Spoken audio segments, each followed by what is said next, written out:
Growing up, one of my all-time favorite animated series was the Teen Titans animation that was ongoing back in the 2000s. And even currently right now, if I'm naming like my top 5 animated action adventure series ever, I think that, well, I know actually that Teen Titans of the 2000s would be in my top 5 at bare minimum. Top 5, bare lowest. I think it's that good. My favorite character based on that group was Raven. As a matter of fact, Raven is among my top 5 favorite superheroes ever, and taking it a step further, Raven is my favorite female superhero, my favorite, super heroine, right? I'm saying all this in order for you guys to understand or to get a little bit of a backstory on my connection with Teen Titans as a whole. Now, what this video is about actually is, it's not about that. It's not about the animated series of the 2000s. I think that at some point I'll get to that. But right now, this is about the new Teen Titans. Well, yeah, it's called the new Teen Titans, but I believe the characters are a bit older than the animated series that we later got, and the team is also bigger, right? In addition to the 5 that that came in the 2000s, so there was Robin, Raven, Starfire, Cyborg, and Beast Boy. I should also mention that each of those 5 characters were brilliantly voiced, brilliantly casted back in the day, but I don't want to dwell too much on that version right now, since that's not what this video is about.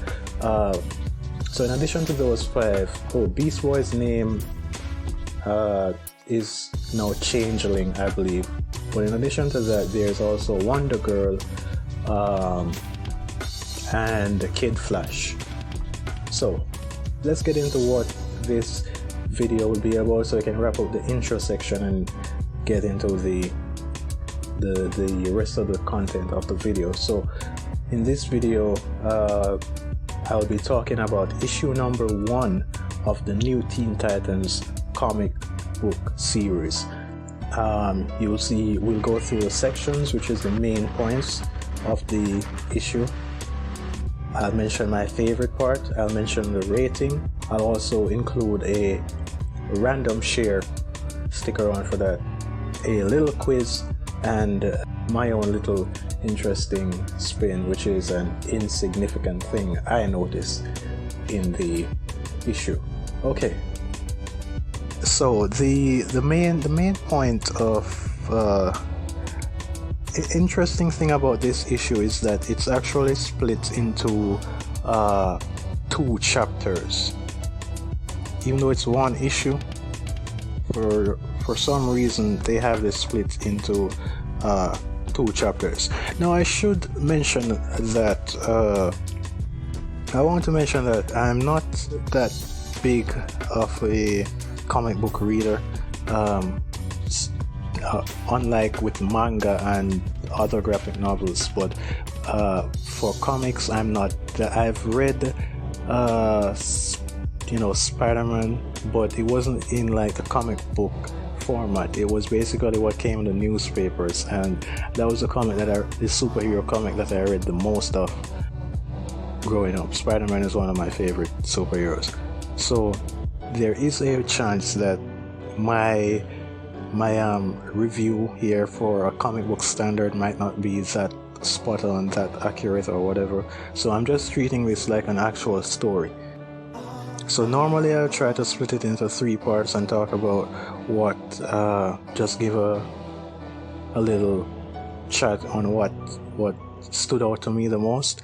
But since they have this issue split into 2 chapters already, I'm just gonna say that there are two main sections of this issue.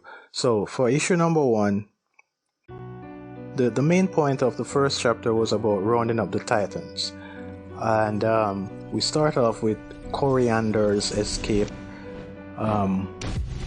who would later be known as Starfire, more than likely due to her firing off star bolts. Her escape was, I like the art style and everything in this part was, beautiful. I didn't even, I wouldn't have guessed that it was from the 1980s if I didn't, know the publication date beforehand. So she escapes. She escapes from some, I think she was captured on a slave ship, some alien monsters. Basically, she steals a small spacecraft, flies away, and they were given intense chase and so on. So she escapes, and one of the many things that I liked about this early section of the chapter, of the issue, or it's also the chapter really, is the language difference. Like, even though you're reading it in English, there's a little sign. I believe it's like a bracket or something. So whenever the alien monsters, the slayers rather, when they speak, you get that, and when Coriander speaks, you get that as well. So from the jump, from the moment the story begins, you can see that the editors or the writer was already forward thinking enough to include that into the text box. Now, Raven appears shortly after, and it turns out that she's the one that's trying to, inform the different members of the Titans. So this part kind of took me by surprise a bit. I didn't think that Raven would be the one. But honestly, I didn't go into this story with much expectations really, because here's the thing: the new Teen Titans, it's not this story. It's not the beginning. It's not the start. Like, it's not the very first formation of the Teen Titans. I believe at first there was, what was it? I think it was Robin, Aqualad, and Kid Flash, or Robin Changeling and Kid Flash, Robin Beast, or something. But it didn't have. Point is, it didn't have Starfire and it didn't have Raven, especially Raven. So that was one of the main reasons why I decided to start with this series rather than go back in time, because no Raven, no Starfire, no Cyborg, probably no Beast Boy either. So I would not be interested in reading that series first, maybe at some point later. And the good thing about this also is because this also has its own beginning really.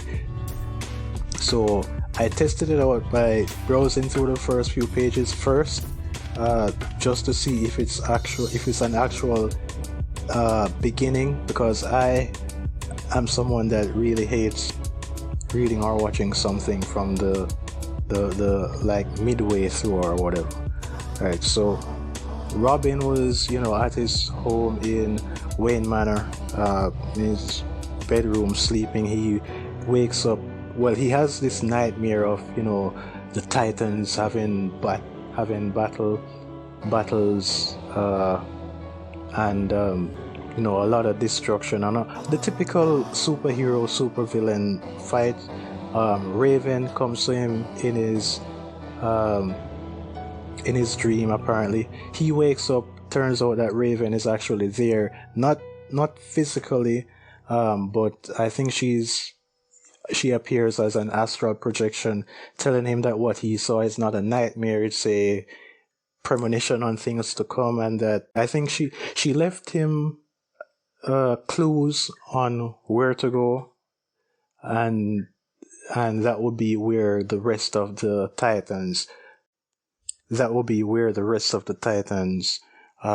meet up, really. So Raven doesn't really elaborate much. She just tells him that, hey, we need you to join the Titans, right? I'm putting together a team. Raven comes across like she's pretty much doing a Nick Fury type thing in in this issue. But anyway, Robin pretty much says that, hey, he thought he was done with the whole Titans thing.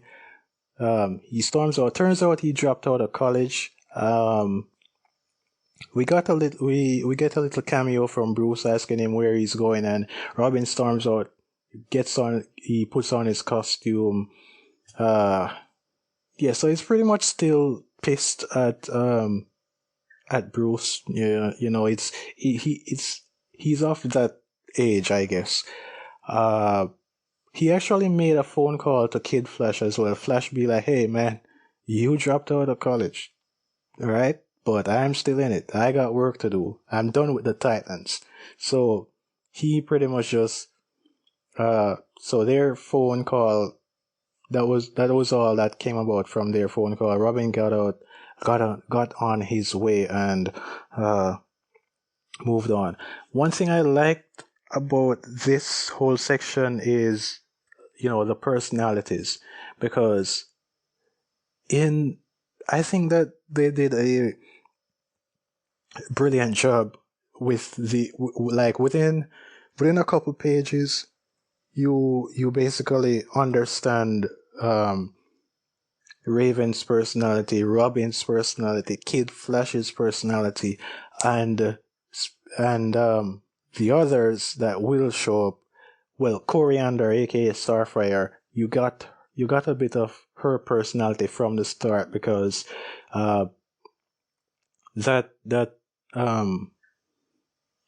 stubbornness, determination that she had, you got Kid Flash. I'll talk a little bit more about Kid Flash later, but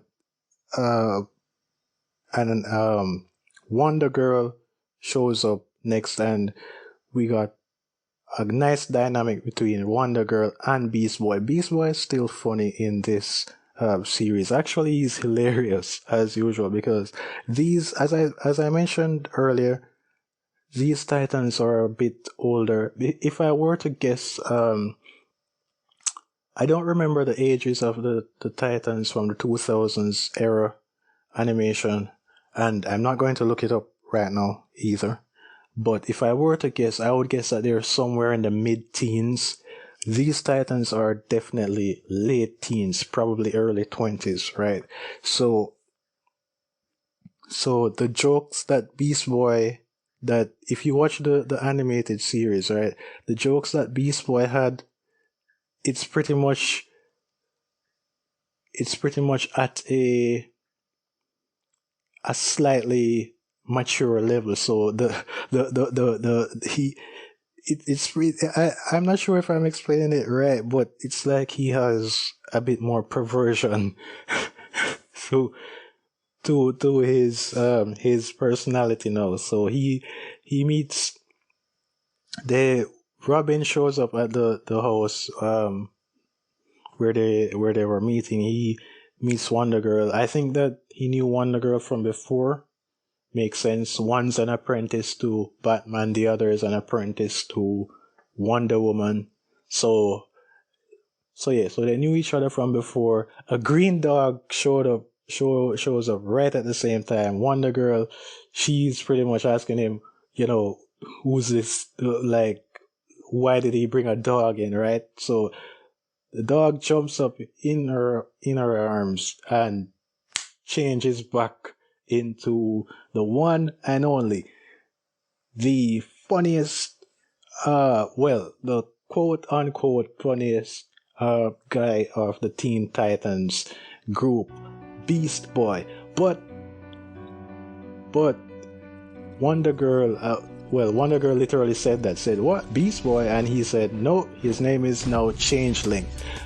Personally, I still prefer Beast Boy, but considering that this version is supposed to be like late teens, 18, 19, probably even 20, I understand why he would want to change it to Changeling rather than Beast Boy. Similar reason for why Robin, I think when he gets older, he changes his name to Nightwing, something like that. So it will take me some time to get used to that, but either way, that was a pretty fun moment there. She drops him on his ass right after that, though. So we get a nice little dynamic there. Kid Flash showed up, right? Kid Flash shows up despite telling Robin that, hey, he's done with it, but turns out that he pretty much did a complete 180 or U-turn, a complete change of his mind, because he told Robin one thing, did the complete opposite. Robin called him out on it, and he's like, hey, Raven says X, I do X, right? So, and Kid Flash,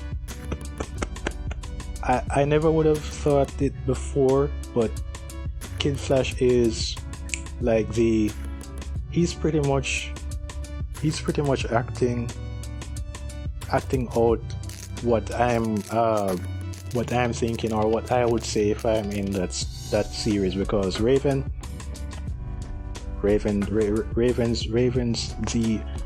wife material, bro. Wait, Raven's the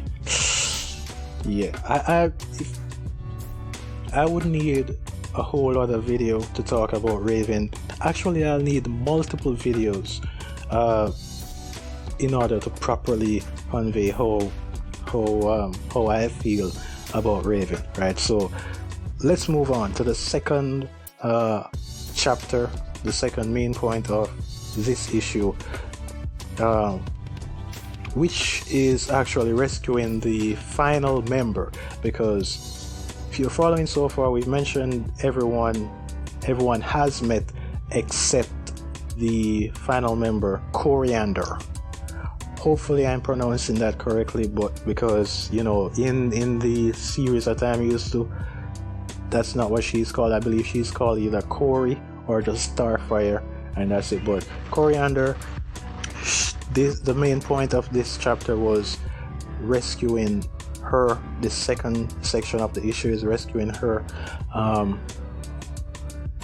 Raven, and this, there's a sudden transition between when Raven actually joins the rest of the Titans, in their little team meeting, right? Their initial meeting. There's a sudden transition between that and the start of the second chapter, because the fight with the Slayers, the monsters that were the alien, dudes that were hunting Cori, Starfire, right?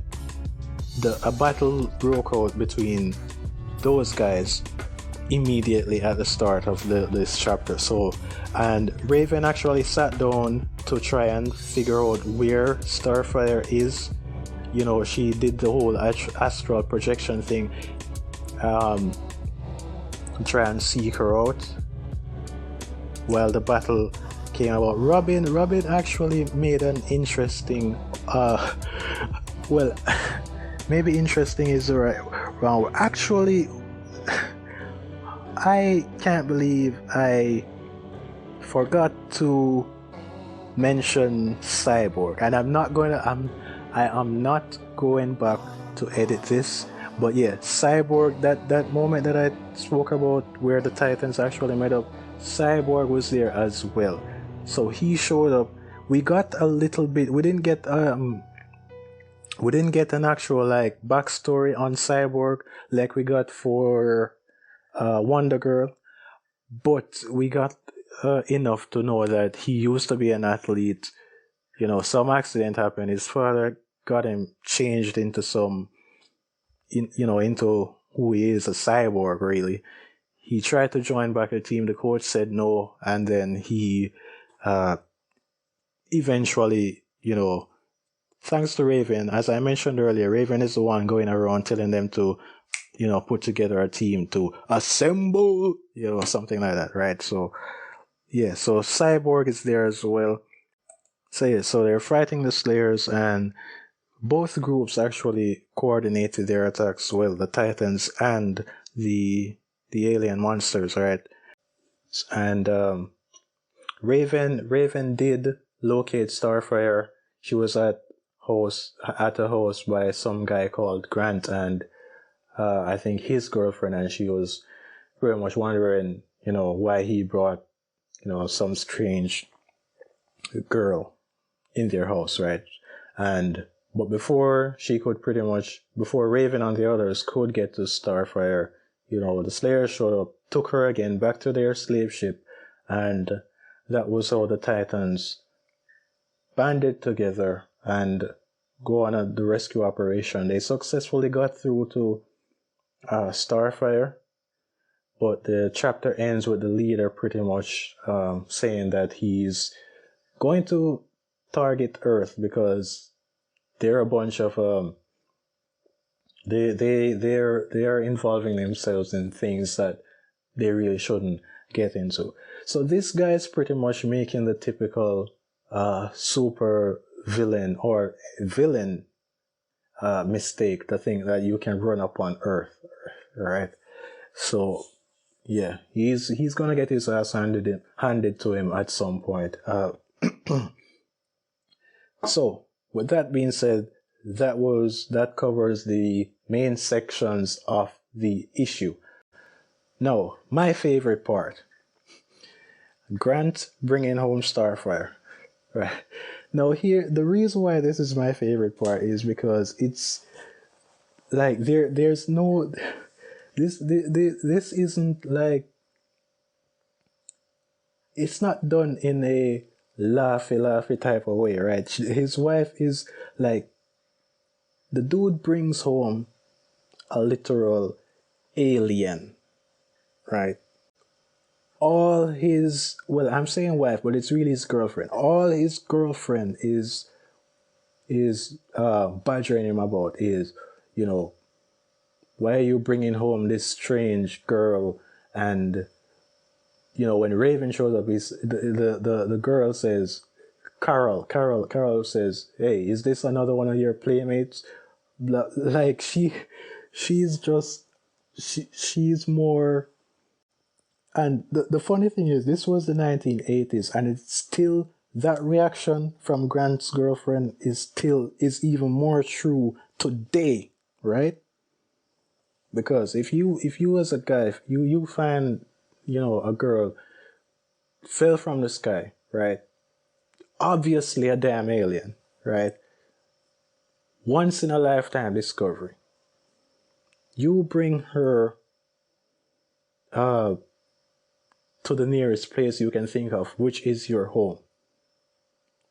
First thing your girl or your spouse or whatever, your partner is gonna do is,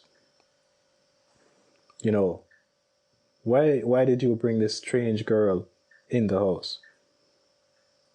Totally ignoring the fact that it's a bloody alien, right? So that was the reason why this was my favorite part, because it pretty much highlights the way some some women react, or maybe it was done.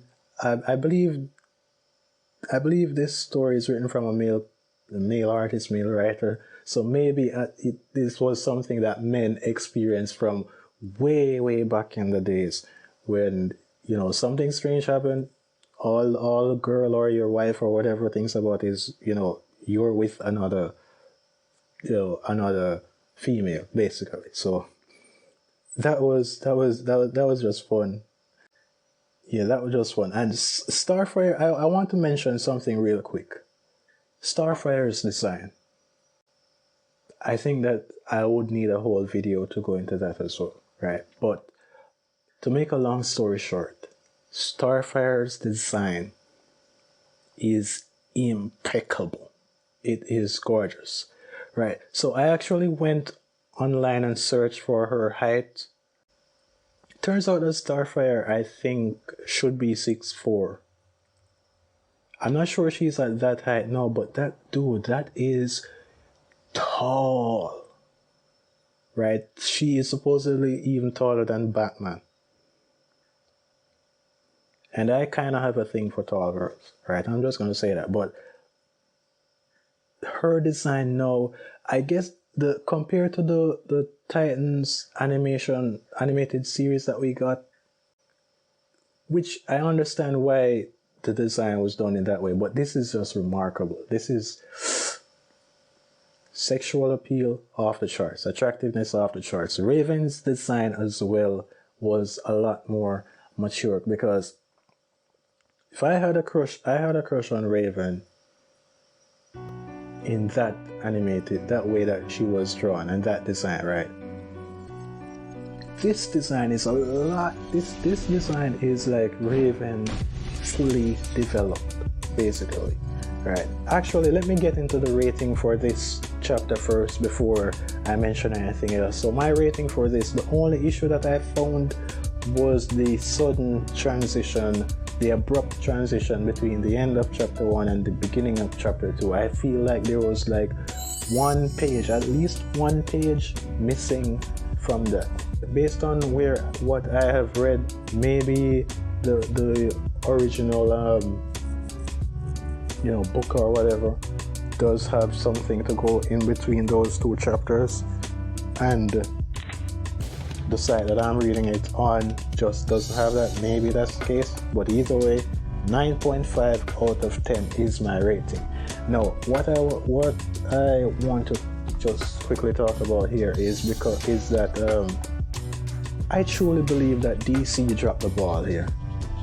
DC or Warner Brothers, whoever you want to blame, because when the Titans animated series ended, right? From then to this day, I believed that we should have gotten a sequel from that. We should have gotten a sequel like a few years into the future. Like, I was thinking that when that animated series ended, we would get a sequel in which they're no longer Teen Titans, they're now Titans, right? But so they would be a bit older. And there was actually a hint of this in one of the series in which Starfire, I think, went to the future, and we saw Raven in the white rather than the blue. So I do think that they dropped the ball. And reading this, they have source material, and this is one of the problems with DC, right? They have, like, even though it's more present in the live action movies rather than the issue that I'm talking about, it's more present in the live action series, the live action movies rather than the animated stuff. But DC have their anti-continuity, meaning it's like they don't like making a continuous universe, it seems like. Because first of all, even if we got the animated Teen Titans that we got, which has those 5, what stopped them? Kid Flash was there in that animated series as well, but he made like guest appearances every now and then, not regularly either. Like, I don't think that there were 60 something episodes, over 60 episodes in the animated series. I don't think that Kid Flash appeared in more than 10 episodes. I don't think he appeared in more than 10 episodes. But either way, the point I'm trying to make is that you have that successful series with those 5 Titans. What the heck stopped you from bringing in Kid Flash and Wonder Girl? I don't think, maybe I'm mistaken, but I don't think Wonder Girl showed up at all in the animated series of the 2000s. Maybe she did, but even if she did, I don't remember her much, so clearly she didn't appear enough